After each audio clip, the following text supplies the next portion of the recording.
Have at it, Kev. Well, Talk about Elway. Strategic move. This is Elway. Just he's got some infatuation with this guy Osweiler, and I don't get it. So first, I ain't even blaming the Texans are kind of like his scapegoat here because he originally offered Osweiler $30 million.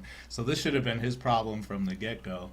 But see, my thing is with Elway is I just think it's just another dumbass move that he's made. He has not done anything with that offense since he's become the general manager over there. Like, yeah, he brought on Peyton Manning, and then you didn't make it to the Super Bowl in year one. You got your asses whooped in year two.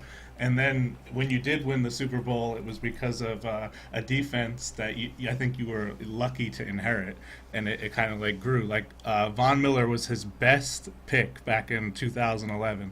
If you look at John Elway's picks, like listen to these guys. Orlando Franklin, all right, whatever. Ronnie Hillman can't make it with the Cowboys. Then you have Brock Osweiler, Monty Ball, Michael Schofield, Cody Latimer, Jeff Heuerman, Ty Sambrayo, and then your boy Paxton Lynch, who was a first rounder. Who, if Trevor Siemian didn't beat him out, we'd be giving Elway a lot more heat for this Paxton Lynch fiasco over here. And just to give you this, a first round quarterback, not starting by year two since 2006. Brady Quinn, Tim Tebow, Johnny Manziel, and now your boy Paxton Lynch. All this guy does is pick busts, man. I mean, Paxton Lynch can't start, and you had Jamarcus starting, Mark Sanchez starting, Josh Freeman starting, Jake Locker, Blaine Gabbert, Christian Ponder, Brandon Whedon, and McCoy's boy EJ Manuel. Elway, overrated, got a good defense, got lucky with Von Miller. Everything else he's done, overrated. That's what I got to say. So Rich McCoy, does it make? Go ahead. Does it make it like? I'm just trying to figure out like why do you go and sign him though? If you already have Simeon and Paxton Lynch, like I just don't understand why the Broncos went and got this dude. Because Paxton's hurt. Oh, he is. Yeah, he hurt his shoulder. Is he any good at Oh, okay, I didn't know that. He's trying to hide that, man.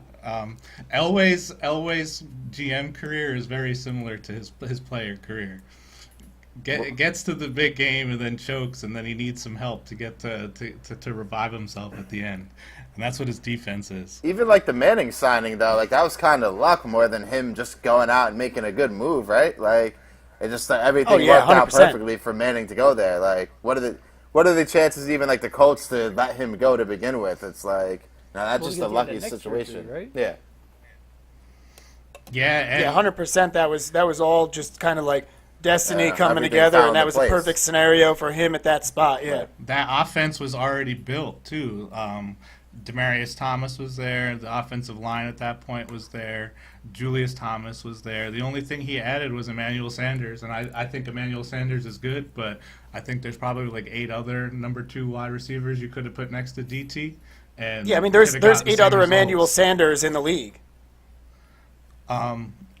Everything that he's done and put there, I mean, I think has been trash except for Von Miller, man. I mean, and I think he was.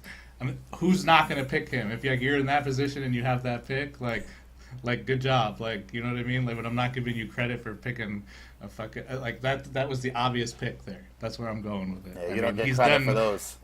He's done. I mean, and the guys that I named off were just his first or second round offensive draft picks. The guys who were supposed to make an impact pretty quickly. He's got just as much of a laundry list of sucky defensive players as well that aren't even on the team anymore. So, I mean, he hasn't drafted anybody decent besides Von Miller.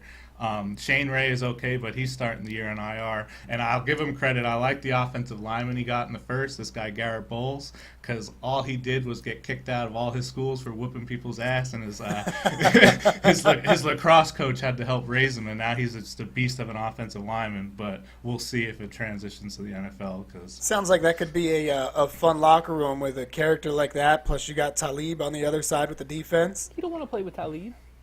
no. Talib is the one person you don't play with in Denver's locker room. And everybody knows it too.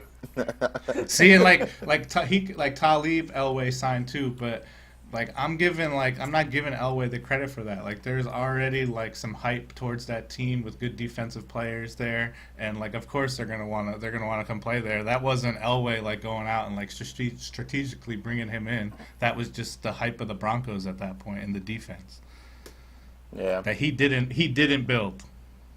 But he's pretty set with that job. Like they would really have to be trashed to like fire him just because he's John Elway, right?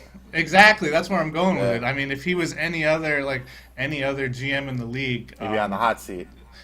Yeah, and he's got that one ring, but I mean, that team should have way more than one ring for what, the hype and. But I think it's more than just the one ring. He's got 3 rings. Yeah, 2 as a player. That's what they look at. Oh, sure. I mean, it's like if Joe Namath should just be the general manager of the Jets. You know. That would be so awesome. And he has to give interviews every day. Please let Joe Wheelie be the GM. Bring it in. I mean, it's already a shit show. I mean, he can't do any worse.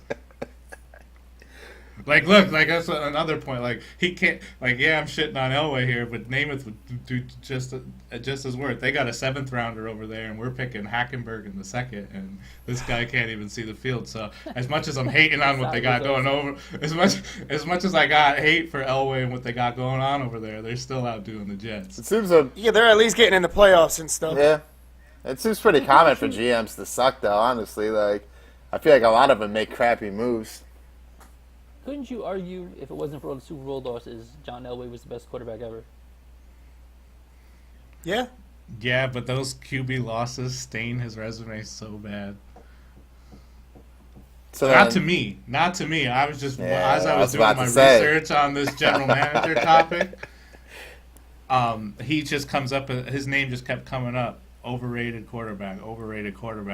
I don't think so. I think he's overrated general manager, and his quarterback play is what is keeping him as a general manager. Yeah, the owner loves some John Elway. Half of those losses that he had weren't his fault. You know what I mean? Like, that's that whole rings culture. You know, exactly. That's Kobe's fault. Yeah, and the people that are saying he's an overrated quarterback, that's just hating. Yeah, no. When I was there's nothing about the way that dude played and what he did on the field that was overrated. I was trying to find stuff that supported my overrated GM argument, and I just kept finding all this overrated quarterback stuff, and I was like, that's what's keeping him alive is his non-overrated quarterback ass. That dude was